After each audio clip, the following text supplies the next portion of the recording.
బోధు వ్యవసాయ సహకార సంఘంలో గందరగోళం నెలకొంది. ఒకరికి బదులు ఇంకొకరి పేరు మీద లోన్ అమౌంట్ తీసుకున్నట్టు ఉండడంతో ఆందోళన వ్యక్తం చేస్తున్నారు. మర్లపల్లికి చెందిన తూము గంగాధర్ తన పేరు మీద రుణం ఉన్నట్టు చూపించడంతో సదరు రైతు అధికారులు నిలదీశారు. వారు సర్ది చెప్పే ప్రయత్నం చేశారు. ఇలా రుణాలు తీసుకోకుండానే రుణాలు తీసుకున్నట్టు చూపించడంతోనే రుణమాఫీ రాకుండా నష్టపోయామని పలువురు రైతులు వాపోయారు. అధికారుల తప్పిదాల వల్ల తమకు ఇబ్బందులు తప్పడం లేదన్నారు. అధికారులు పూర్తి విచారణ జరిపి రైతులకు న్యాయం చేసే దిశగా తగిన చర్యలు తీసుకోవాలని సొసైటీ డైరెక్టర్లు గొర్ల రాజు యాదవ్ కోరారు.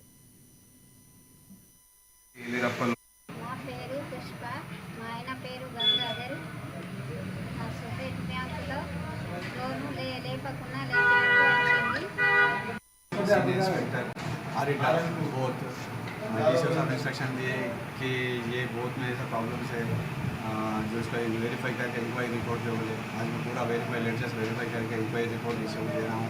तो जो डीसीओ कलेक्टर साहब को देते वो कलेक्टर साहब एक्शन लेने के लिए जो भी है कलेक्टर साहब का एक्शन होता. మళ్ళీ తర్వాత కూడా ఇక్కడ long term loans short term లోన్స్లో పూర్తిగా డబ్బులమయమై రైతులకు ఎవరైతే అర్హులైన రైతులకు న్యాయం చేయలేకపోతున్నాం.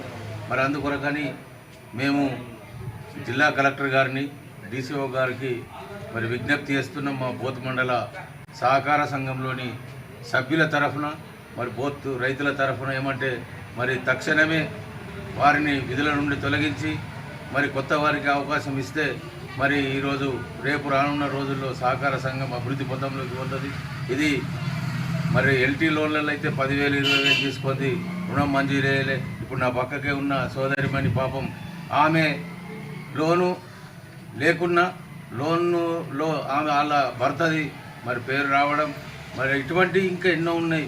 మరి అటువంటి అన్నింటినీ కూడా ఎప్పుడు అవకాశం వస్తుందంటే డైరెక్టర్లకు కూడా సమావేశాలు ఏర్పాటు చేసినప్పుడు రైతులు మాకు చెప్తారు. జనరల్ బాడీ మహాజన సభ పెట్టినప్పుడు రైతులందరినీ పిలుస్తాం, వారి సమస్యలని చెప్తారు.